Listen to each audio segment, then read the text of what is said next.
Hey Moduers, kembali dengan saya Manuel Adi Purwanto, investment connoisseur dari Moduit. Mau tahu aja series kali ini kita akan membedah lebih detail mengenai reksadana terproteksi. Nah, reksadana terproteksi sendiri adalah reksadana yang memproteksi, ya karena namanya proteksi berarti memproteksi 100% pokok investasi investor jika kita menyimpan sampai jatuh tempo. Nah, tapi yang perlu dipahami adalah proteksi di sini bukan dijamin ya. Jadi artinya mekanismenya saja yang membuat reksadana ini menjadi terproteksi ya. Nanti kita lihat lebih detail. Nah, reksadana terproteksi sendiri memiliki masa penawaran ya. Jadi ada periode offeringnya sehingga investor kalau mau beli reksadana ini tidak dapat dilakukan setiap saat, tapi hanya di saat tertentu saja. Makanya istilahnya di sini dinamakan reksadana tertutup. Oke, kalau dari sisi karakteristiknya, reksadana terproteksi ini umumnya itu memiliki imbal hasil yang tetap, ya, dan akan dibagikan secara berkala, biasanya sekitar 3 bulan sekali ya umumnya.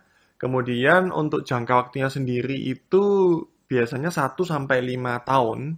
Untuk jatuh tempo tentunya ada ya, ada tenor jatuh temponya dan tenor jatuh tempo ini biasanya akan menggunakan underlying investasi atau uh, obligasi biasanya ya menggunakan obligasi yang jatuh temponya itu mendekati atau sama dengan jatuh temponya ya. Contohnya kalau memang reksadana terproteksi ini jatuh temponya 3 tahun ya kemungkinan underlying investasi obligasinya itu juga mendekati jatuh tempo 3 tahun tersebut. Ya, jadi intinya sebenarnya reksadana terproteksi ini konsepnya lebih ke obligasi yang di repackage ulang ya atau dipaket kembali sehingga menjadi suatu reksadana. Nah, kemudian ada kesempatan untuk investor jika ingin menjual sebelum jatuh tempo akan diberikan namanya window redemption atau masa untuk melakukan penjualan kembali ya. Tapi sini sifatnya opsional ya, tidak ada kewajiban jika investor itu harus menjual sebelum jatuh tempo. Oke, itu kira-kira reksadana terproteksi dari sisi karakteristiknya. Nah, kemudian kalau kita lihat mekanismenya sendiri ya, tadi ada namanya masa penawaran ya, jadi ada di awal tuh masa penawarannya, bisa 2 minggu, bisa 3 minggu. Eh, Artinya ya selama masa ini investor bisa membeli produk tersebut, kemudian akan ada namanya tanggal penerbitan atau tanggal emisi, ya dijadikan ini adalah acuan hari pertama produk ini diluncurkan. Kemudian ada tanggal jatuh tempo ya. Ya, yang tadi contohnya misalnya 3 tahun ya berarti ini jatuh temponya 3 tahun kemudian. Nah, kemudian selama periode holding ya ini akan ada imbal hasil yang akan diterima oleh reksadana terproteksi tersebut secara berkala. Ya tadi yang kurang lebih sekitar 3 bulan sekali biasanya imbal hasilnya akan diberikan. Kemudian di dalam periode tersebut ini juga akan ada diberikan masa penjualan kembali ya. Nah, masa penjualan kembali ini ada catatannya ya, karena kalau kita jual sebelum jatuh tempo, berarti proteksi tersebut menjadi tidak valid atau tidak berlaku lagi ya, karena akan mengikuti harga pasar pada saat melakukan penjualan. Jika pada saat penjualan itu harganya ternyata lebih tinggi dibanding waktu melakukan penerbitan di sini, ya otomatis mungkin akan bisa dijual dengan keuntungan.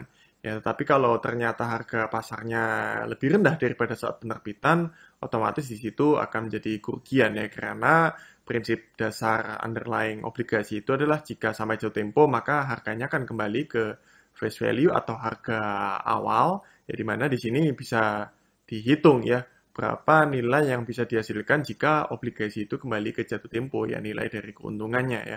Jadi sehingga kalau tidak kembali ke jatuh tempo otomatis nilai itu menjadi tidak valid.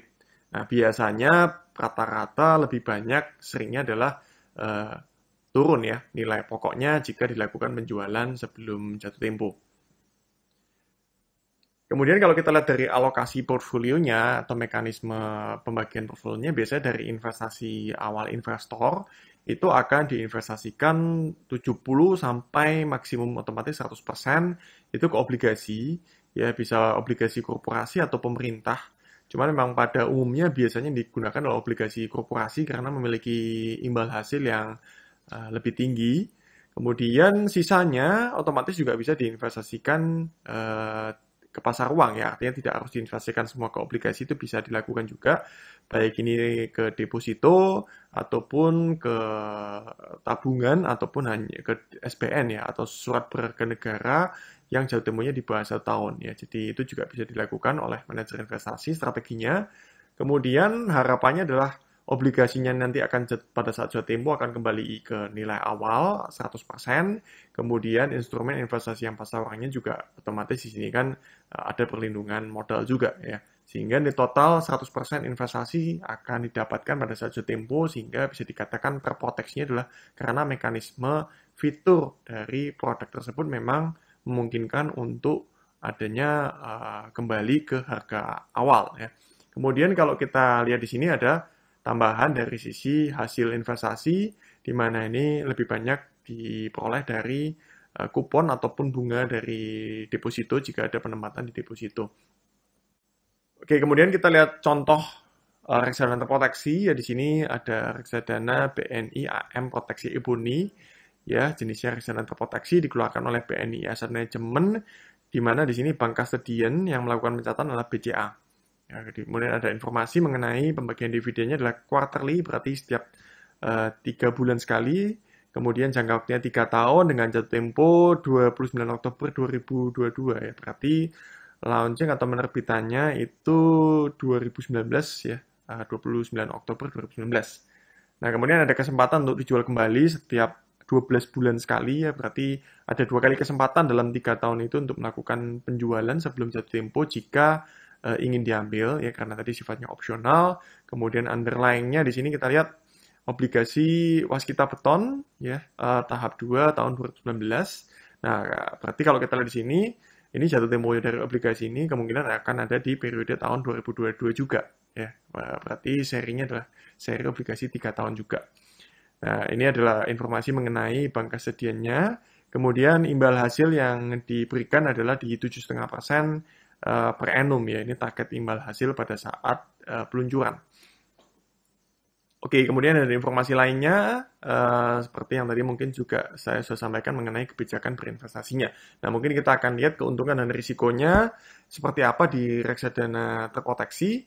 Nah, yang pertama adalah keuntungannya. Keuntungannya adalah ada proteksi pokok. Ya, jika kita pertahankan sampai jauh tempo, kemudian dapat imbal hasilnya fix atau tetap, jadi satu-satunya reksadana yang bisa memberikan imbal hasil tetap yaitu reksadana terproteksi ya, bukan reksadana pendapatan tetap ataupun apalagi reksadana saham ya. Itu jelas tidak bisa memberikan imbal hasil tetap karena fiturnya tidak memungkinkan seperti itu. Kemudian ada cash flow ya tadi diberikan. Kemudian kalau kita dari resikonya itu yang pasti yang paling penting adalah resiko gagal bayar atau default risk dari underlying obligasi.